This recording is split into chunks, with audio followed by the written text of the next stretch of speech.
All right, guys, welcome back into another PGA DFS video. My name is Eric Paulzine with 9 to 5 Sports. Going to be getting into the Dell Technologies Match Play Tournament. This is a fun one I'm pretty excited for. So last year, the process brought us to be on Billy Horschel. He was an outright winner for us. Pretty much the process for that was just going through a basic bracket building process where you're just trying to get away from the teams or players in this situation that might not make it out of the opening round. Like say Kentucky, for example, purposes, and Duke. Like I was very worried about those two potentially not making out of the opening round. Now, obviously that worked out. It's kind of cherry picking it a little bit, but that's kind of the process that you need to go with the bracket as well. On the flip side, you're gonna want to target and focus on the players that had the best chance to get to the Sweet 16.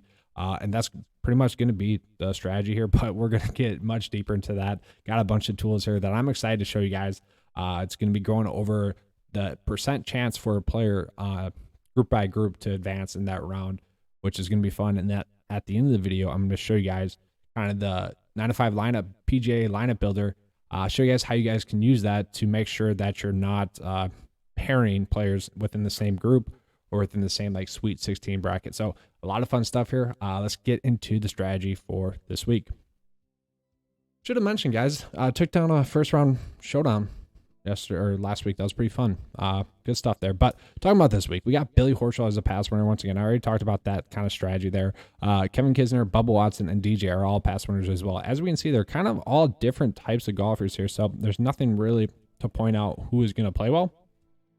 Just kind of looking at that, we can kind of tell that we don't really have the key stats that we would want, but we can kind of just see that based off of the previous winners that it really is just like a shot by shot, hole by hole type basis. Looking at the course here, we can see it's a Pete Dye course design. Lovely course here, honestly, guys. It's a fun course. So par 71 Bermuda greens, kind of a normal length. I would love to see this tournament played, or this course played on a normal tournament just once. It is a fun course though for match play as well. Risk reward type course. I do enjoy it. It's a fun one to watch. It gives us like a normal break in the PGA DFS PGA Tour schedule. But looking at key stats, so the key stats that I'm going to be focused on this week are just going to be trying to find which golfers have been golfing well this season thus far. So like a Sally strokes gain differential makes a lot of sense in that. Strokes gain total, obviously, and then ball striking as well. That all makes sense. Just based off of that, we can see Justin Thomas, Thomas Peters. Now it's going to be a little bit because of the DP Tour stats, but then Daniel Berger, John Rahm, Billy Horschel, Victor Hovland are all names popping up there as well. Looking at course history, I was a little bit shocked there. Brian Harman popping up there with the 5th and a 9th place finish. Alex Noren, 17th, 5th, and 3rd. And then everyone knows Kevin Kisner, the match play god pretty much, 1st and 2nd 2 years ago. Looking at local ties, golfers that are based in Texas pretty much got a lot of those golfers. Looking at recent form here, Justin Thomas, Patrick Cantley, Scotty Scheffler, Russell Henley. I mean, no real surprises on this name except for maybe Mark Leishman at 10th, but you know, he had been playing solid golf kind of throughout this whole season, hasn't really missed a cut. So the strategy this week, GPPs, okay, I'm going to touch on this deeper, but you want to focus on getting 4 for 4 for the Final Four, which is going to be very difficult to do, and I'll touch on that. But in cash, you're going to want to maximize your ceiling or your floor, not necessarily your ceiling, which is exactly what you're trying to do in cash. And that's something I want to talk about a little bit further here. So kind of what I mean by that is that in GPPs this week, you're going to be focusing on not having players match up on your bracket. And I'll be showing you guys that here as well. But in cash, and I'll be showing you guys this as well, there's going to be situations where it might make sense to double up on 2 players that might face each other in round 2 or might face each other in round 3, because pretty much you're trying to say that, hey, I believe strongly that this guy is going to get out of round 1. And that's the number one goal, is to focus on golfers that are going to get out of round 1, okay? Because you can't get points if they don't do that. You want to focus on that first of all. So if, let's say, for example, purposes, I'll touch on these 2 a little bit later on, but I really like Scotty Scheffler and I really like Patrick Cantley. Billy Horschel is another one as well. Those are all players that could potentially match up against each other.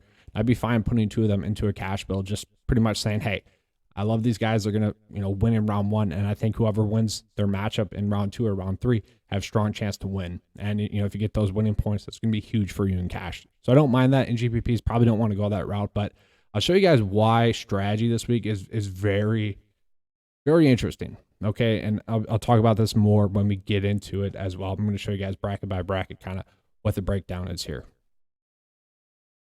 So one thing I want to point out, the 9 to 5 lineup builder, I'll be showing you guys how to use that tool, but we're going to show you guys the data homepage here, which I kind of updated for this week, and that's why I'm releasing the video late on Monday night. Heck, it might be releasing it on Tuesday morning for some of you guys, but I'll show you guys here. So I included this at the bottom of the cheat sheet page. It has all the groupings for this week, so you could go through and look at it. So let's say you wanted to look at 1 in 16, click on those, and then you can see kind of what the percent chances are for those golfers to go ahead and advance.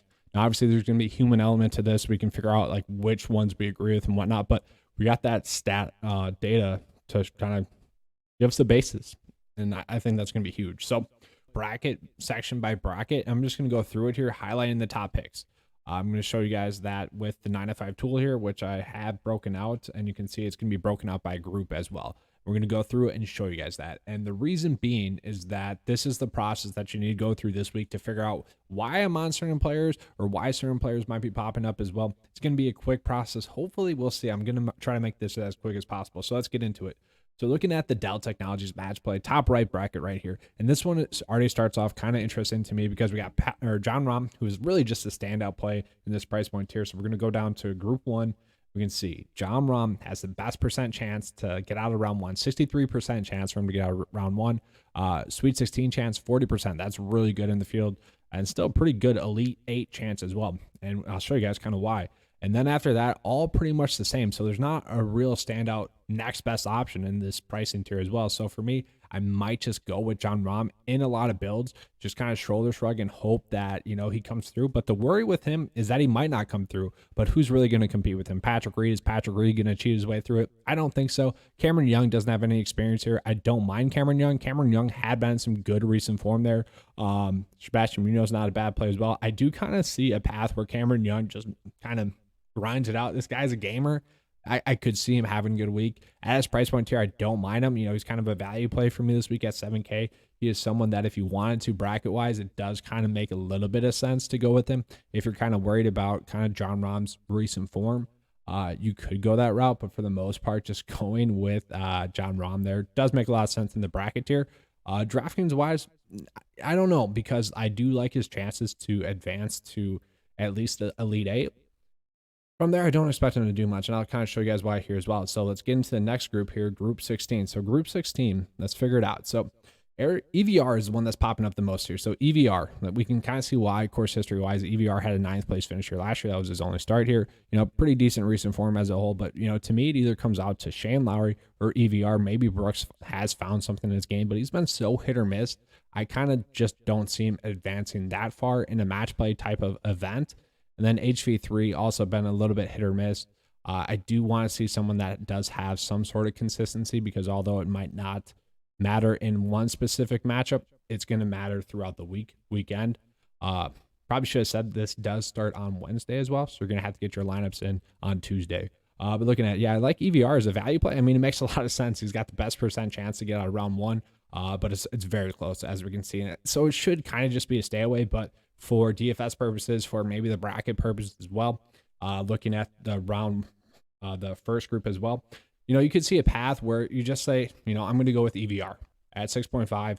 Hopefully he makes it out of there. If he does, that's a huge W for you already. If you get a value play to really just win round 1, that is huge. Now, he doesn't have the best chance to really advance in round 1 or after round 1, unless he gets Cameron Young or Sebastian Munoz. If Jon Rahm somehow loses, then EVR does have a pretty decent chance to make it out of the Sweet 16. So it's really comes down to, do you think Jon Rahm is going to advance or not? I do, but I'm going to go with EVR for now. Just looking at those two, I'm going to go with Jon Rahm over EVR. Now let's look at the Bryson and DJ group. So we're going to start off with Group 9 here. And I'll show you guys what it looks like with all of them in there. So Group 9, Bryson has a huge advantage here, okay?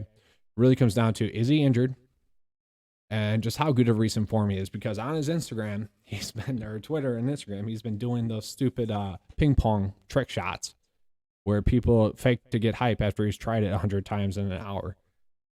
I never get those videos. I don't get how you can be hyped after like an hour straight doing that. But hey, good for him. It does seem like he's having fun and whatnot. Hey, whatever, good for him. He hasn't really played well in match tournaments as well. Okay, so yeah, he does rank out well. Given the group, he should be able to go out and play well here. Staff fit wise, Taylor Gooch, a little bit hit or miss with the stats there. I could see him doing well, but really, like, no one here in this group gives us confidence that they're going to go out and play well. We don't know what to expect from Bryson DeChambeau. We just don't. So, like, I could see a path once again where someone like Richard Bland makes it out of the first round. I don't love that. It's not something that I'd go crazy with, but, DraftKings purposes, you're just trying to find that guy that might get out of the first round. So, for value purposes, how I typically tier these videos, where it's high tier, low tier, mid tier, low tier, and value tier. Richard Bland does make a little bit of sense, but it's obviously not something that you love, not someone that you're going to go crazy with in GPPs. And then just looking at someone like Max Homa and DJ. So looking at the pricing, just taking the pricing out of it and take the name value out of it, they are pretty much going to be the same play this week. I like both of them, but for me, it does make a lot of sense to just kind of shoulder shrug it. I'm going to take the guy that's a little bit cheaper priced. Hopefully, DJ hasn't found something in this game, so we can chase the better recent form from Max Homa and the slightly better start from Max Homa last year at this tournament. But as we can see, all these guys played well here last year. Matthew Wolff is someone that, shot by shot has sucked. Okay, but this is a match play tournament where sometimes shot by shot, losing a hole doesn't matter as much. Like, one bad shot's going to cost you a miscut on the PGA Tour, where it might not cost you a match here. Still don't love it. Still don't mind Max Homa. And just looking at the bracket wise, so like we can see here, guys, in this bracket tier, it's a struggle to find someone good in round one to advance far. And so, kind of just ending up going Jon Rahm and not loving it. It kind of is what it is there. So like value wise, you could go Richard Bland there if you want to. I do like Max Homa. I think it's going to be Max Homa versus Jon Rahm. You guys could end up doing that as well if you want. If you want to go with Max Homa there, you can. But let's just look at that again as the whole group. So 1, 16, and 9. So we can see just based off of that whole group here, who is most likely to advance in round 1 and then to the Sweet 16. It's okay. Don't love it here. Really don't love it here at all, but it is what it is. That's kind of the grouping that we got. So honestly, like the top left bracket tier, I don't love. And the problem with this week, really, in both DraftKings and for the bracket, building your DFS lineup purposes, is that the top picks, the players that we have confidence in to move on into round 2, to advance from round 1, they're all in this bottom left range. And I'll kind of show you guys that as we go through this. So let's start off with Scottie Scheffler, his group. And I will say Scottie Scheffler is getting a huge bump because of his victory here last year and his great recent form. But we can't really knock him for that. Like, we just can't. What group was he? Group 5, sorry. Group 5. We can't really knock him for that. Yeah, he finished second here last year. Like, you can't knock a guy for that. Recent form was really solid besides that 55th, first, 7th, first before that. Played really well going into that. This is a pretty stacked group, though. We got Ian Poulter, great course history, 9, 17th, 5th. Tommy Fleetwood, 5th, 24th, 17th. That is pretty good as well. Matt Fitzpatrick, who had been in some pretty strong recent form very recently, more long-term, not as much, but, he's had some good finishes here as well. So, like, I do really like Scottie Scheffler here, but this is kind of the route where, the data is saying he should be a really strong play to go ahead and advance. And, he does have a pretty strong likelihood to, like, go on and win. It's due to his recent form, due to his staff fit, due to his course history. But, in a bracket sense, it might make sense to maybe just have him go into round 1. So that's going to lead me to kind of the same logic that I ended up on Billy Horschel last year, because Billy Horschel has one of the best chances to advance in round 1. And because we don't know what to expect out of Scottie Scheffler, I might just be favoring Billy Horschel as well. So Billy Horschel is going to be the 12th seed this week. So let's just look at it here. Billy Horschel, 12th seed. So here we go. So Billy Horschel, 12th seed. We can see really strong percent chance to get out of the first round, 54% chance, and then a 17% chance to make it out of the Sweet 16. So we can see he won here last year, 24th place finish the year before that. Really strong recent form, top 10 in the field, top 10 or top 12 in course history, top 10 staff it as well. Once again, I update these stats and the recent form stats, so it's going to be over the last 10 weeks. Which is something that's available on the custom model tool here as well. You can kind of just click through the recent starts if you want to, the recent stats as well. We got all free. So if you want to look at strokes gained around the green last 20, you can. Say strokes gained approach over the last 10. You can include that into your sample set and you're good to go. You can also look at recent form. If you want to add in more recent form there, it's just as simple as that. So just a reminder to you guys out there that that's what this has been updated to. But we can see, no one here that's really telling us that, yeah, we have any confidence that they're going to go out and play well. Yes, Thomas Peters on the DP Tour did have some good stats recently, but whatever. Billy Horschel is kind of just a standout play there. So for the bracket-wise, it does make sense to go with Billy Horschel to advance. And then just out of that grouping there, let's go back into it real quick. Like when we're just looking at it there, I have more faith. I mean, just look at it, guys. We got one player in the top 4 for Elite 8 for Sweet 16 here that is from Group 12, and we got 3 players that are from Group 5. So it makes sense to just play the odds there and kind of hope to get lucky there. And that's really all making a bracket is, and that's all DFS here is going to be this week pretty much. Until we get into the lineup builder, I'll show you guys how to use that. So I guess I can show you guys that real quick. So yeah, using the Scotty Scheffler group, I guess, is what we could do. Or I already made a build. I already made a player group. So I really like Patrick Cantley. I really like Scotty Scheffler. And I really like Patrick Cantley, which I'll touch on here in a second. So for me, I think they all have a good chance to get out of the first round at least. But I like for the lineups that I have Scotty Scheffler in, I do not want Billy Horschel or Patrick Cantley in GPPs, because we know that that's going to cap our upside in GPPs, okay? So this is an easy way for you guys to do this. So you could add another player group in there as well if you wanted to. We already have that one in there, but let's do another one here. So let's look at Scotty Scheffler's group once again. So in the builds that have Scotty Scheffler, I want at most 0 of Tommy Fleetwood, Ian Poulter, and then who else was in this group? Matt Fitzpatrick. Save, and then we're good. So let's click out of that real quick, and we're going to generate it. I'm going to lock in Scotty Scheffler into this build just so you guys can see. We're going to generate those builds. And right now, the fantasy points aren't updated in there, but we can go to we can just kind of look and see. None of the builds are going to have those guys in there. Okay, this is how you can gain an edge here this week in GPPs. If you're entering like 100 lineups, 50 lineups, 20 lineups, this is how you can gauge the edge this week in GPPs. Now you might be capping you might be reducing your floor a little bit, but you're going to be you're going to be getting a huge ceiling. So let's get back into it. I apologize. Kind of just want to show you guys that while I had it popped up there, but yeah, looking at it, like Billy Horschel just seems like the logical safe play. Once again, I'm just going to go ahead and use him because it makes the most sense to go ahead and advance him on there. We can see the percent chance to get to the Elite 8. Pretty good there. Obviously, Scotty Scheffler, if he gets it out of his first round group, going to be tough to beat. But they had an epic showdown last year, so that'd be fun. We know they did that on purpose. Okay, we know it. Just like UNC, we knew that they were a 9 seed on purpose this year to try to gain some I guess viewership for the NCAA tournament. Like it's pretty obvious when stuff like that happens, but let's get into the next one. Terrell Hatton, Daniel Berger, Siwoo Kim. So this one I kind of like as well. We can kind of pretty much see how it's going to be Terrell Hatton or DB there. So let's get back into it once again. 13th group there. So I click out of the other one here. Sorry. So yeah. We got Daniel Berger, Terrell Hatton, Siwoo Kim. So we can see it's kind of going to be a split between maybe DB and Terrell Hatton. Bazoo and Howard and Siwoo Kim not ranking out too poorly. They have a decent percent chance. What I really like about Terrell Hatton is, yes, his recent form isn't the best like long term, but really recent. We can see 21st, 13th, 2nd, and miscut, whatever. And he has really strong course history here, especially over the last years prior to last year. So 9th and 17th. That's pretty good there. So, really wouldn't be shocking for him to beat out Daniel Berger. But when we look at stat fit wise, recent form wise, it does make sense that Daniel Berger's popping up a little bit more there.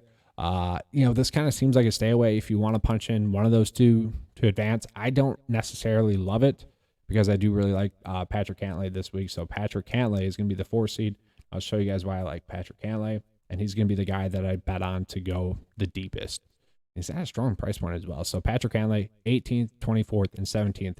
So out of all the 4 golfers here, clearly the best course history because, well, he's played it the most for one, but no one else has really had that strong course history. Yes, he's coming off of a miscut and a 33rd place finish, which are some of his worst finishes. over the past like 15 starts, but still second and fourth prior to that. Still a strong staff fit. He's not someone that's really going to hurt you shot by shot.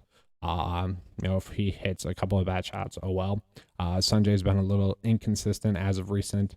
I just don't see him like kind of having that mental mindset to go out and dominate. So, this is one where I think the data is true. This is one where I really like Patrick Cantley, and then just looking at the Daniel Berger group once again, it just makes sense to go with Patrick Cantley. Much better Sweet 16 odds, much better Elite 8 odds. Decent for championship odds there for DB, but yeah, Patrick Cantley to me makes the most sense. So once again, I am trying to establish who are going to be the best DFS picks by filling out the bracket, because that is what you have to do. We have to go through this process. So I don't know, let's go Daniel Berger, sure, whatever. So it's going to come down to Billy Horschel, Patrick Cantley. I don't really want to click on one of them to advance just yet, because I think it is going to be a toss-up. And I kind of just want to show you guys that process as well. And now we get into like, really, I want to put up the fades part here, because I hate this bracket section here, guys. It is bad. It is bad. Okay. It is rough. Like, I think like if I was going to do a one and done pick, it'd be Xander Schauffele, and I'll touch on why here in just a second, but I'll show you guys here. So let's get into the Colin Morikawa group. So group 2, top left group or top right group, I have them written down as a fade as well in my little episode cheat sheet. So Sergio Garcia, I like him a lot. He makes a lot of sense as a price point here. But look at these guys. Like Colin Morikawa, he's going to be the top pick in that bracket group. I don't like it. Ranks out 20th in the 9 to 5 model, which, whatever. It's mostly course history there. Recent form could be a little bit better, coming off of a 68th and 100th place finish. Now, could be a little bit better there, but still not bad. Staff fit wise, top 20 still. He's fine. He's fine. He should play well here as well. Jason Kokrak, the big letdown from last week.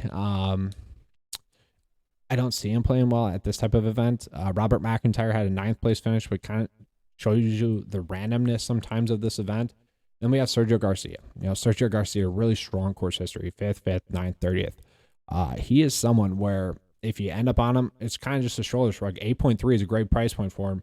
Really, out of this group, it's telling us that he has the best percent chance to make it out of the group. Now, it's not going to be that big of a difference once you get further down. His odds reduce a lot, but in this specific group, given how Colin Morikawa's been playing, he does have a decent chance. But look at it. I mean, this spread isn't that big. 32 to like 20% between Sergio, who's the best in this group, and Jason Kokrak, who's the worst. It's not that big of a gap. That is really a small margin there.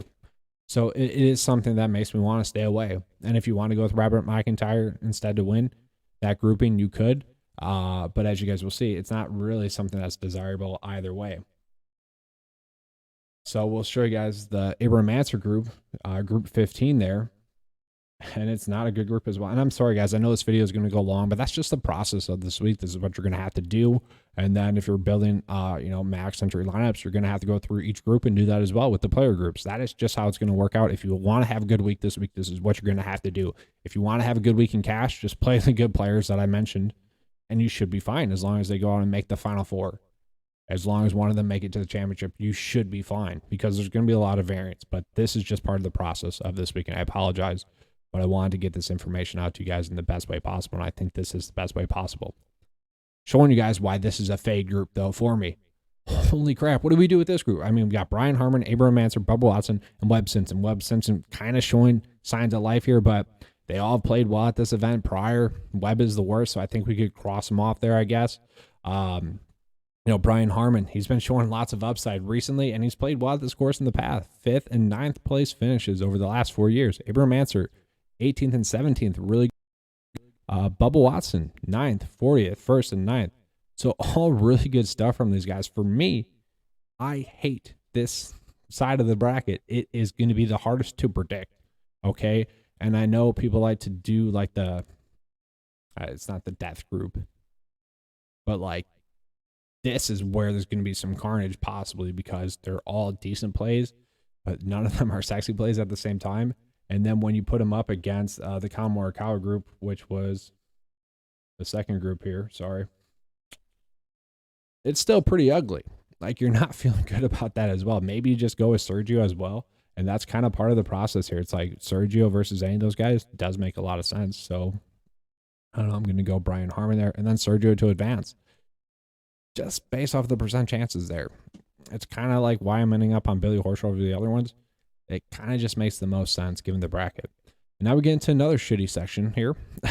Usti, Casey, Connors, Noren.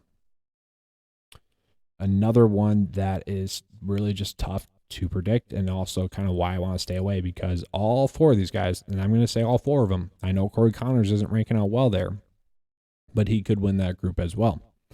Corey Connors finished poorly here last year, had been in some kind of iffy recent form up until really 2 events ago. He's since went 11th, 26th. He's a decent staff at top 20 in the field. Usti finished 61st here last year, not good. Besides that, 5th, 9th, 17th, pretty good stuff there. He is someone who, like Justin Thomas, has been starting off kind of good and then falling off, maybe being in contention, you could say, and not being able to convert. Louis has somewhat struggled in that sense, where maybe you worry about him closing out a match. His price point's up there as well. Like, I do like Paul Casey a lot in this group. Given his course history, 28th, 9th, 17th, 9th, that's great. Pretty strong staff hit, top 20 in the field, top 20 in recent form rank, overall top 6 in the 95 mile this week. Anytime you can get that type of play at this price point, that's going to be good. Like Sam Burns, top 8 pick last week, ended up winning, top 8 pick in the 95 mile, ended up winning pretty much at the same price point. So it's not like out of the question. If Paul Casey could maybe make it out of this group, he'd win. It's just, it's not easy to predict there. Like, Alex Noren, 17th, 3rd, 5th, really strong course history here. Decent in recent form as well, top 13 in the field. Stafford-wise could be a little bit better, but overall still ranks out top 10 in the 95 mile this week. It's like this group is a group that I want to stay away from. And if you want to just shoulder shrug it and go with Alex Noren at his 7.8K price point on DraftKings this week, you could. And I'm going to kind of just go with that for the bracket purposes. Sure, why not? And now we get into my one and only core play this week. That is going to be Xander Schauffele.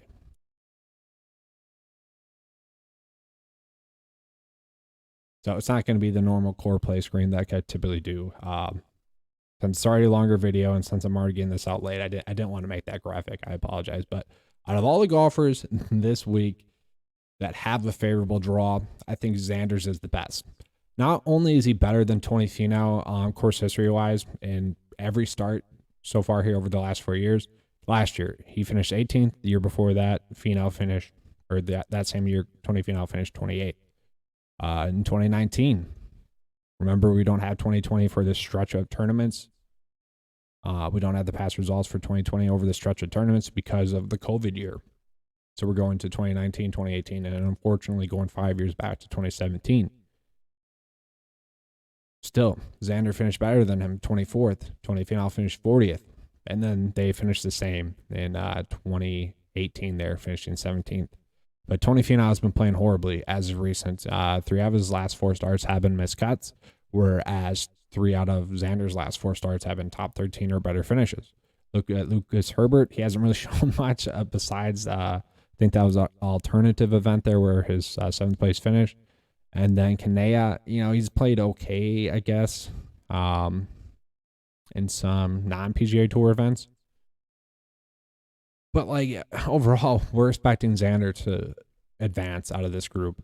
And just kind of by process of elimination with him in that other group, with that Louis Oosthuizen group, I think he makes the most sense to go ahead and advance out of that because we can strongly say that Xander Schauffele should be able to make it out of the first round there, whereas we can't say that about any of these golfers here. So for me, it makes the most sense to just have Xander go ahead and advance, play the odds there that, yeah, Xander has a great chance to advance in round 1.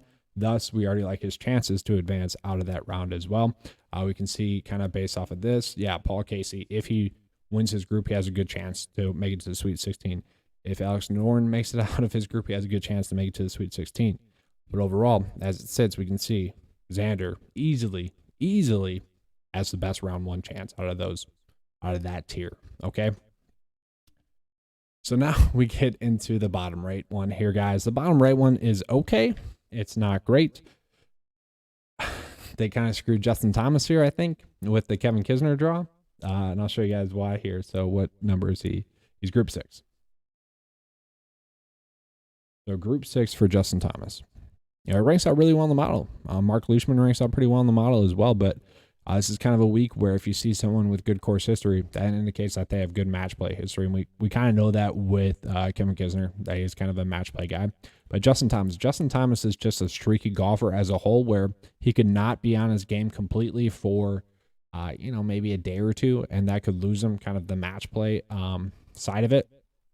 Or he could have it enough where he finishes top 4. It's kind of more or less in every tournament when Justin Thomas finds it. And I guess now recently it's kind of the opposite. It's like, when is Justin Thomas going to lose it? Because he has been right in contention in every event pretty much. And he's just kind of, I don't want to say choked it away. He just hasn't done enough to win. But we can see why he's one of the best players. Specialist wise, 3rd best in the field. 1st best stat fit. Course history wise, could be better. 26th there. Best recent form out of anyone in the field. Still ranks out top 3 in the 95 model. The problem with it is Kevin Kisner. You can't ignore that strong course history. Eventually this is going to break. And I keep finding myself saying this, I think, over the last 3 times this event has occurred. And it just hasn't happened there with Kevin Kisner. So maybe we just stay away from it there. That's going to be up to you. For me, I just kind of hate this group. And then you throw in Mark Leishman, who's not terrible. I would say that these odds here should be a little bit closer. So yeah, to me, I just don't love that group. Sure, like bracket wise, I would go with like Justin Thomas. DFS wise, it makes a little bit of sense to go with Kevin Kisner. You could do that. From there, Jordan Spieth, Adam Scott, Justin Rose, Keegan Bradley. Another one that I don't really love. For the purpose of this video, I think I'm just going to go through it much more quickly here. So 11, we can kind of show you guys that really close as a whole. Adam Scott most likely to win at 29%. Keegan Bradley 20% likely to advance in that grouping. So do with that what you will. I don't really care too much about anyone in that Bryson tier. You go with Justin Rose, you go with Keegan Bradley. Keegan Bradley obviously kind of has chalk bomb last week. Do with that what you will. Jordan probably should make it out of that group, but that's kind of a toss up as well. Kind of just a group you want to stay away from. And then Joaquin Niemann, Russell Henley group. This is one is interesting to me as well. I kind of want to spend a little bit more time on this one because it's very interesting. So we got Russell Henley, who really, guys, Russell Henley, 4th best recent form out of anyone in the field, and then 8th best stat fit. Okay, but then when we're looking at it, we got the 17th, 18th, and 19th best pick in the 95 model here in this group. They're all grouped together, and the Maverick Bengale not that far off as well. Look at it once again. The chances for these guys to advance are all pretty much even. So like for the PGA lineup builder purposes, like if I'm building a lineup, like the player group that I'm going to do here is like lineups that include like Justin Thomas and lineups that include Kevin Kisner. I'm probably going to exclude the players that are in this group, just because like whichever one of those guys advance, I think, or I guess it'd be the bottom two. It'd be the bottom bracket here. So it'd be whichever one of like Victor Hovland and Willie Z make it out. I think they're going to have a strong likelihood to make it to the Sweet 16. So like when we're doing the lineup builder here, I would go like lineups that include Willie Z. How about exclude? So at most,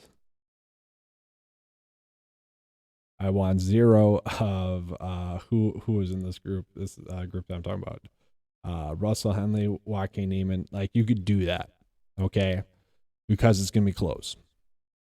But I don't mind Russell Henley, like Joaquin Niemann. It's just tough. Like Kevin Na has been very hit or miss here. And maybe they advance, maybe they don't. Russell Henley, I kind of expect him to do well, but when we look at this other group, you'll kind of see why I'm thinking that. So we'll go down to the Victor Hovland group.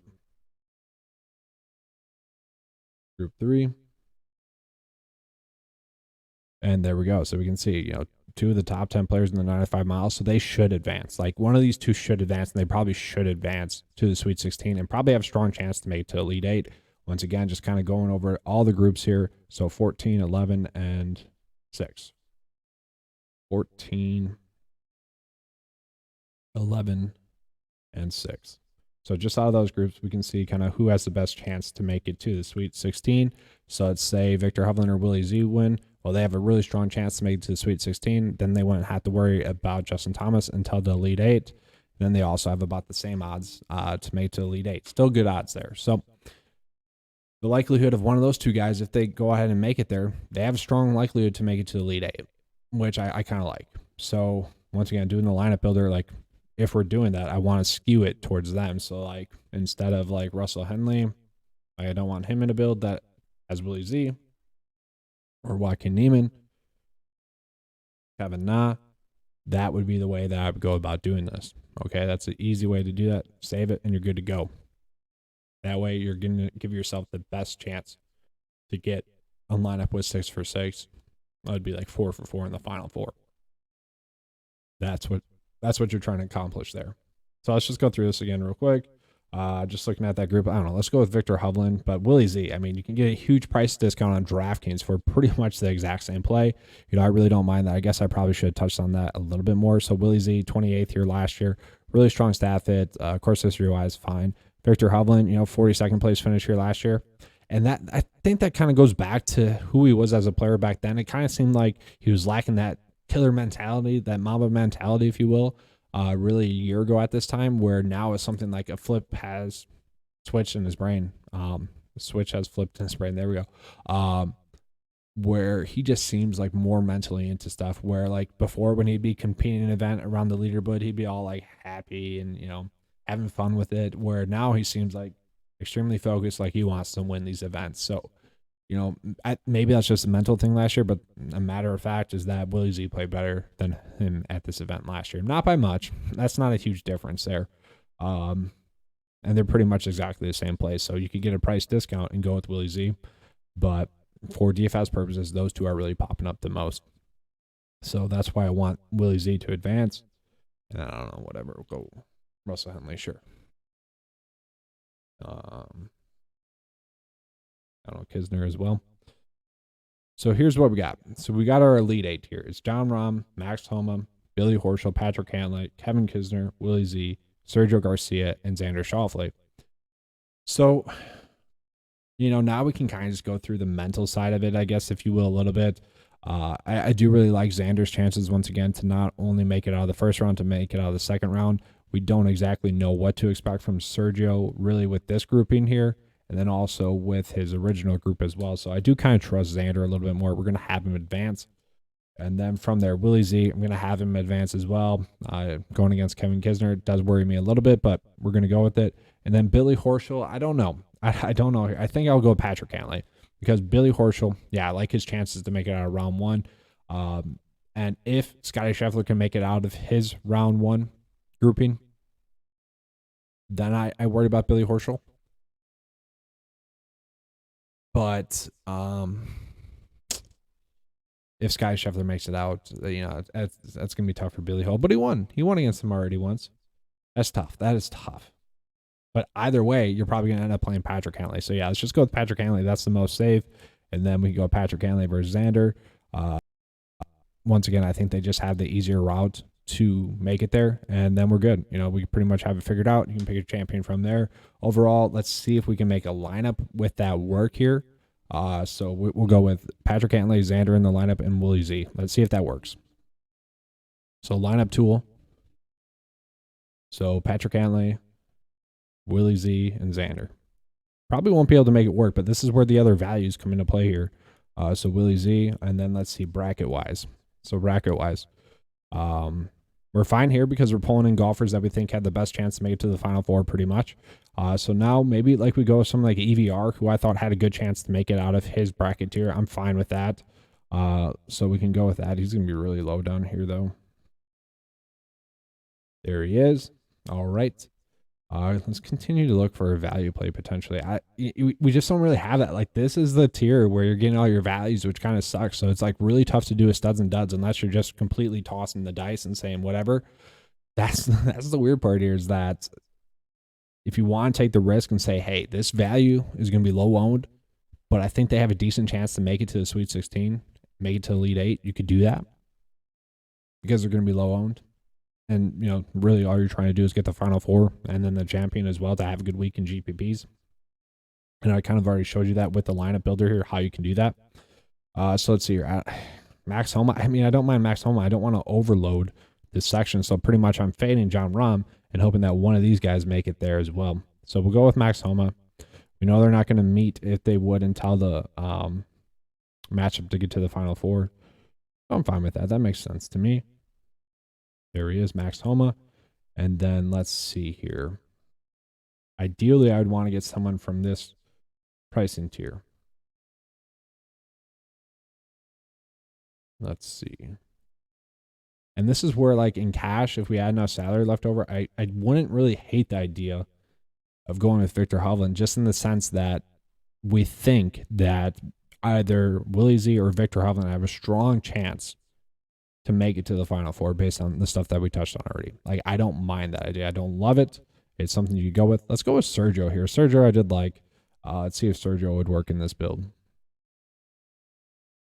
Probably not, I'm guessing, but yeah, a little bit over, 900 over here. And that's kind of the problem with this week, is that there's not an optimal lineup. You're going to be chasing stuff that you wouldn't normally do, but that's also what makes it fun, and that's kind of what makes it a fun week to use something like a lineup builder in that sense, where it's going to force you to do stuff that you typically wouldn't do, which is something I really like this week. So I know this video went long, and I apologize for that, guys. I do.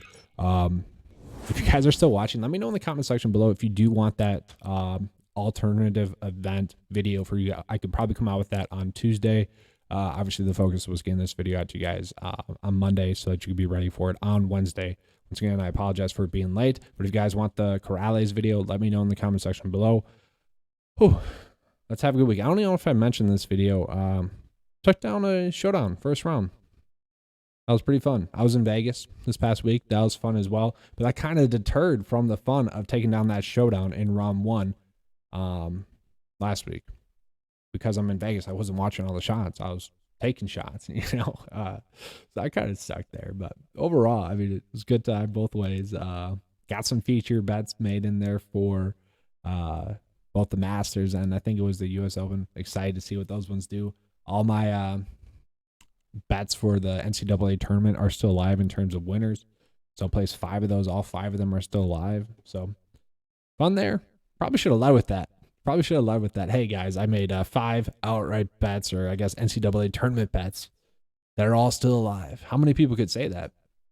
With Kentucky, with UNC winning? Not everyone. All right. That's all I have for you guys. Hopefully you guys enjoyed this video. If you did, please give me a like and subscribe. I know it's a long one. I apologize. All right. Let's have a good weekend as always. Let's keep cashing.